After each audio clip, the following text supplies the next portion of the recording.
तो दोस्तों restoring process जो देखिए मोबाइल में भी हो रहा है, लाइनिंग उसमें जो रिस्टोरिंग की चलती है वो भी चल रही है और सिस्टम पे भी आप देख सकते हैं कि यहाँ भी हमारा जो है वो प्रोसेस जो है वो आगे बढ़ रहा है।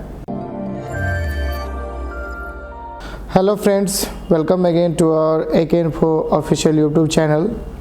मैं नवीन फिर से लाया हूँ एक नया वीडियो, एक यूनिक प्रॉब्लम आपके लिए।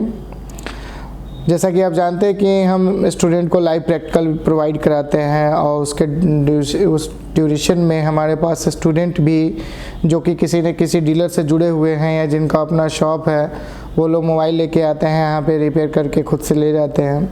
और हमारे पास डीलर्स भी कांटेक्ट में हैं जो हमारे पास कुरियर से मोबाइल भेजते हैं अपना, हम यहाँ से रिपेयर करके आईफोन उनका वापस भेजते हैं और उसी पे लाइव प्रैक्टिकल भी देते हैं अपने स्टूडेंट्स को। और आसपास के लोकल डीलर भी काफ़ी जुड़े हुए हैं स्टूडेंट जो हमारे पास सेट्स लाते रहते हैं। तो आज हमारे पास है एक iPhone 6s जो कि डेड में किसी डीलर का है। और इसमें दोस्तों क्या है कि जब आप प्रॉपर ट्रेनिंग लेंगे, हमसे कांटेक्ट करेंगे, प्रॉपर ट्रेनिंग लेंगे, आएंगे तो A to Z चीज़ें बताई जाएंगी। इन शॉर्ट आपको बता रहा हूँ कि मोबाइल डेड है किसी रीज़न से तो उसका मतलब आपको बहुत सारा चीज़ में प्रॉब्लम आता है, लेकिन एक प्रॉब्लम इसमें आता है कि आपका eMMC ख़राब होने से मोबाइल जो है ऑटोमेटिक DFU मोड में चला जाता है, यानी कि इसका NAND ख़राब होने से। तो अभी हम इसको आपको दिखाते हैं। देखिए इसमें मोबाइल खुला है ऑलरेडी, बैटरी कनेक्टेड है हमारा। बैटरी कनेक्ट करके हम एक बार पावर ऑन करके देखते हैं, कुछ नहीं होगा, यहाँ पे किसी चीज़ का साइन नहीं है, कुछ नहीं है। फिर हम एक बार DC सप्लाई मशीन पर भी इसको चेक करते हैं।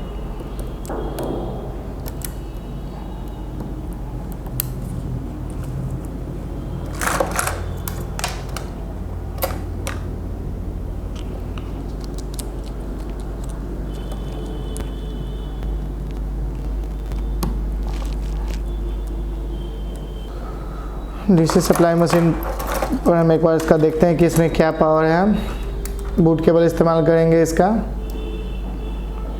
और देखिए वहाँ पे 8-9 पे जाके स्टक हो जाता है, यानी कि उससे ऊपर नहीं जाता है वोल्टेज हमारा। इट मीन्स जो है इसका फॉर्मवेयर कुछ डिटेक्ट नहीं कर रहा है, कुछ भी नहीं हो रहा है। पावर ऐसी काम कर रही है, लेकिन चूँकि फॉर्मवेयर डिटेक्ट नहीं हो रहा है तो आगे के प्रोसेस में ये नहीं जा रहा है। तो हम इसको एक बार सिस्टम पे भी कनेक्ट करके देखेंगे कि हमारा। तो दोस्तों डेड मोबाइल जब भी आया तो आप एक बार उसको ज़रूर डिटेक्ट करके सिस्टम पर देखिए कि डिटेक्ट हो रहा है कि नहीं, तो आपको खुद पता चल जाएगा कि क्या है। कि अगर हार्ड डिस्क ख़राब होगा, उसका फॉर्मवेयर करप्ट होगा, तो मोबाइल जो है ऑटोमेटिक आपको DFU मोड में डिटेक्ट करेगा। DFU मोड यानी कि हमारा डिवाइस फॉर्मवेयर अपडेट मोड होता है, जिसमें फॉर्मवेयर नहीं रहने से सेट जो है हमारा बिल्कुल डेड कंडीशन में रहता है, उसमें कुछ नहीं होता है। सेट में ना आपको ग्राफिक आएगी ना ही लाइट आएगा, बट डिटेक्ट करेगा सिस्टम पे। तो हम एक बार सिस्टम पे भी डिटेक्ट करके देखते हैं। एक बार हम 3U टूल को ओपन कर लेंगे। रीस्टोर के लिए या फ्लैश के लिए हम इसका इस्तेमाल करते हैं, या iTunes पर भी। तो दोस्तों हम इसको कनेक्ट करते हैं मोबाइल को, और कनेक्ट करने के बाद सिस्टम जो है उसको देखते हैं कि डिटेक्ट करता है कि नहीं हमारा। तो देखिए सिस्टम जो हमारा है उसने इसको DFU मोड में डिटेक्ट किया है, यानी कि इसका फॉर्मवेयर जो है वो कनेक्ट नहीं हो पा रहा है, या फॉर्मवेयर करेक्ट इसका करप्ट कर चुका है। तो एक बार हम इसको फ्लैश करके देखते हैं कि हमारा जो है वो एरर किस पे जाता है। ठीक है, तो दोस्तों DFU मोड में डिटेक्ट होने के बाद हम इसको एक बार फ्लैश करके भी देखेंगे। इस केस में क्या होता है कि हमारा फॉर्मवेयर जो है वो करप्ट हो जाता है, इससे सेट जो हमारा ऑन नहीं होगा, बट सिस्टम पे डिटेक्ट करेगा। मे बी चार्जिंग भी आपका होगा, चार्जिंग इंडिकेशन भी आपका जो डिवाइस आता है एम्पियर देखने के लिए उस पर शो करेगा, बट फ़ोन ऑन नहीं होगा। तो एक बार हम मोबाइल को खोलने से पहले सिस्टम पे चेक कर लेंगे कि वहाँ डिटेक्ट हो रहा है कि नहीं। तो यहाँ पे डिटेक्शन हुआ DFU मोड में, यानी कि फॉर्मवेयर इसका करप्ट है। तो अगर हमारा हार्ड डिस्क इसका यानी कि NAND IC इसकी सही होगी तो फॉर्मवेयर अपडेट होने के बाद ये आपका सेट जो है वो ओके हो जाएगा। तो एक बार हम इसको फ्लैश करके देखते हैं।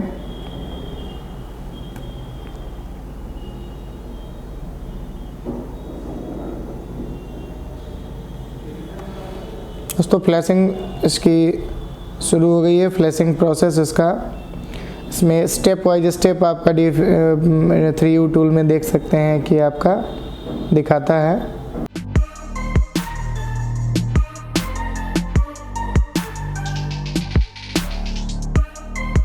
दोस्तों देखिए 19% पे रीस्टोरिंग पे रुका हुआ है आपका, यानी कि आगे इसकी प्रोसेस नहीं बढ़ पा रही, यानी कि हार्ड डिस्क में कुछ ना कुछ प्रॉब्लम है इसके।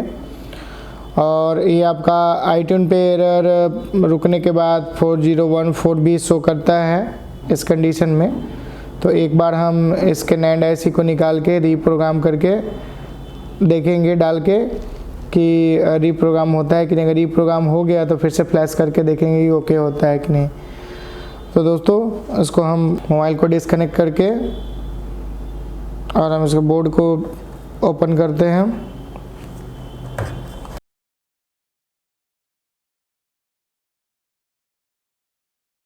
दोस्तों इसका बोर्ड है, हमने इसको अब इसको हम इसका जो हार्ड डिस्क है NAND IC है इसको हमको निकाल के और रीस्टोर करके देखना है, इसको रीप्रोग्राम करके देखना है।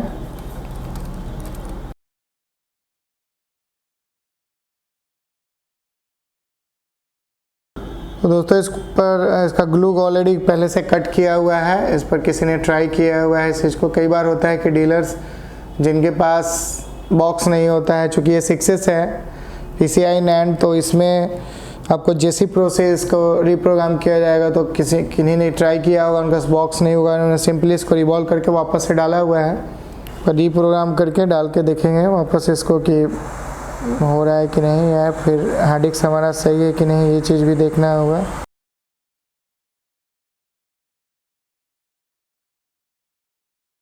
प्रोग्रामर में डालने से पहले इसके हम बॉल्स को फ्लैट कर लेंगे ताकि जो प्रोग्रामर का डॉक होता है उसमें बिल्कुल ये फिट आ जाए।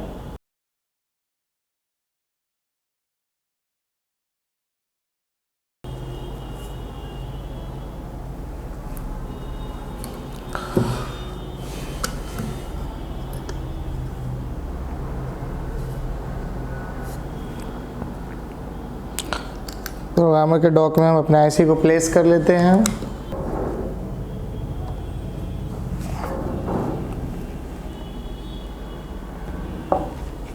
फिर इसको हम जो हमारा JCP7 है इसको हम सिस्टम से अपने कनेक्ट करते हैं और जैसे प्रोग्रामर ओपन करेंगे NAND रिपेयर पे दोस्तों हम आएंगे। उसके बाद हम रिफ्रेश करेंगे, फिर ओपन पोर्ट करेंगे, बट हमारा जो हार्ड डिस्क है वो डिटेक्ट नहीं हो पा रहा है। और इस टाइप का एरर आने का मतलब होता है दोस्तों कि हार्ड डिस्क में ना कुछ प्रॉब्लम है, वो डिटेक्ट नहीं कर पा रहा है।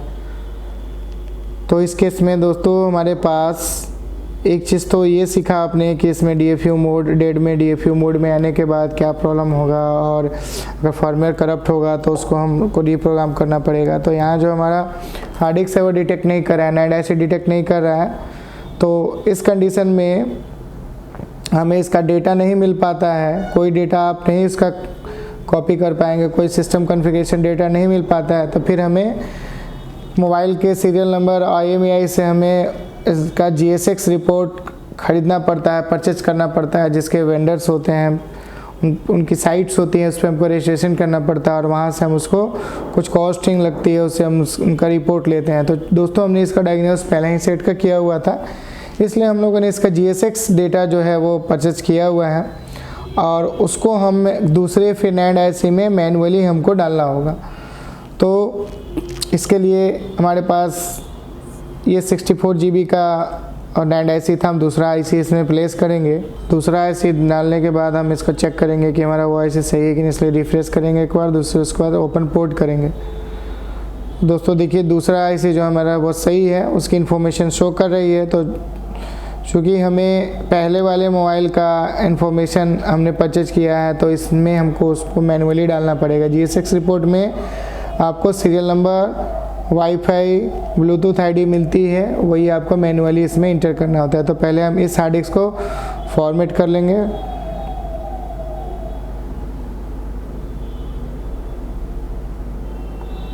फिर रिफ्रेश करेंगे एक बार,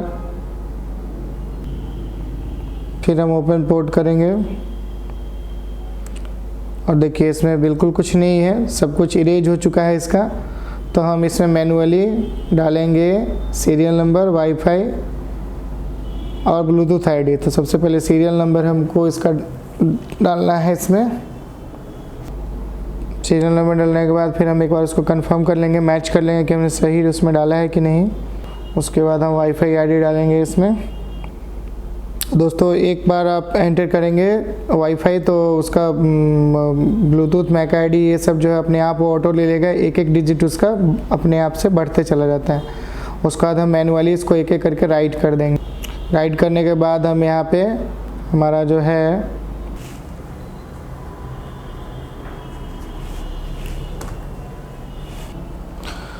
तो दोस्तों ऐसे हमने उसको रिवॉल्व कर ली है, जो नैंड हमको चेंज करना था उसको। फिर हम पीसीबी पैड को भी क्लीन कर लेंगे, उसके बॉल को विक कर लेंगे डिसोल्डिंग वायर से।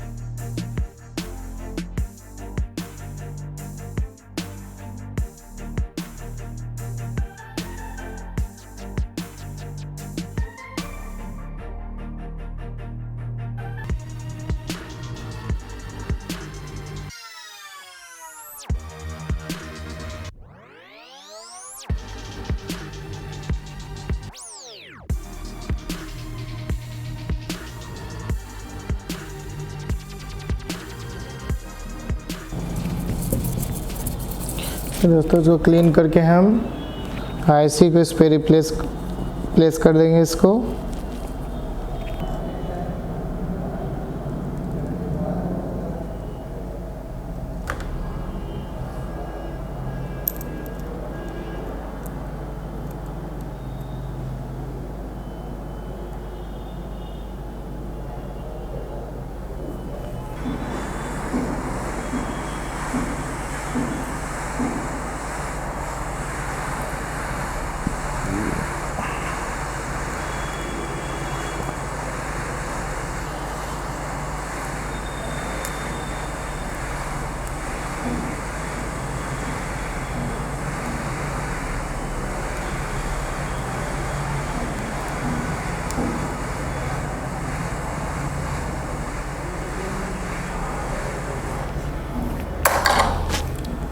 तो ऐसे हमने रिप्लेस कर दिया, दूसरे नैंड को रीप्रोग्राम करके इसमें बोर्ड में डाल दिया। अब इसको हम फिर से रीस्टोर करके देखेंगे। दोस्तों इसको सिस्टम से अभी कनेक्ट करेंगे तो ये DFU मोड में ही रहेगा, क्योंकि इसमें फॉर्मवेयर अभी नहीं है। फिर से हम 3D टूल को ओपन करते हैं।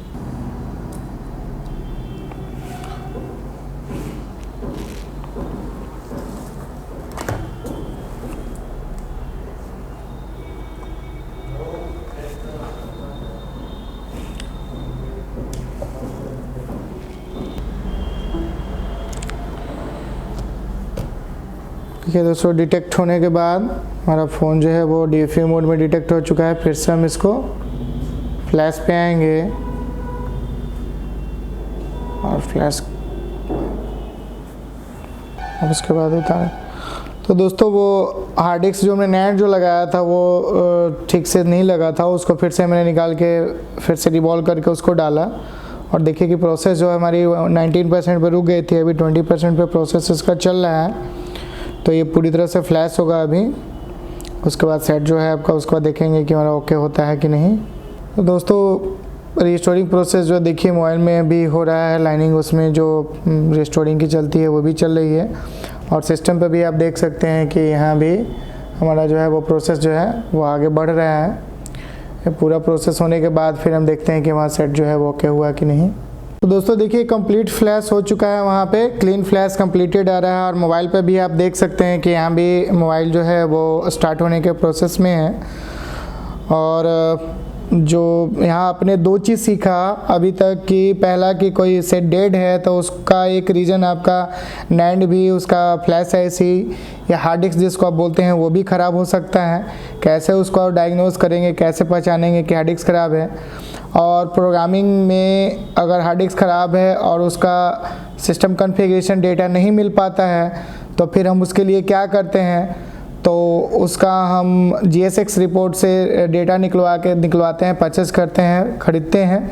फिर उसको हम मैनुअली JC Pro से दूसरे हार्ड डिस्क में उस डेटा को इनपुट करके और रीप्रोग्राम करके फिर से हम IC को डाल के मोबाइल में और उसको रीस्टोर करते हैं। तो अभी देखिए हमारा जो सेट है वो ऑन होने के प्रोसेस में है। फ्लैश कंप्लीट होने के बाद सेट को फिर से प्रोसेस बूट करने में कुछ मिनट का टाइम लगता है।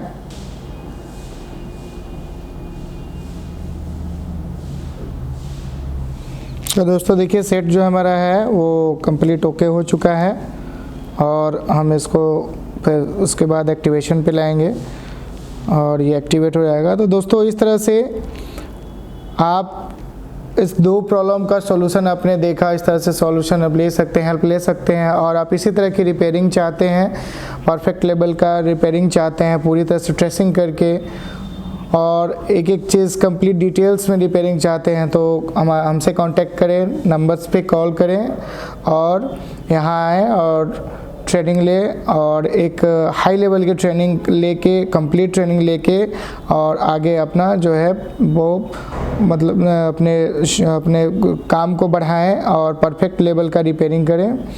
और फिर नेक्स्ट वीडियो में मिलते हैं, मतलब तब के लिए थैंक यू, धन्यवाद।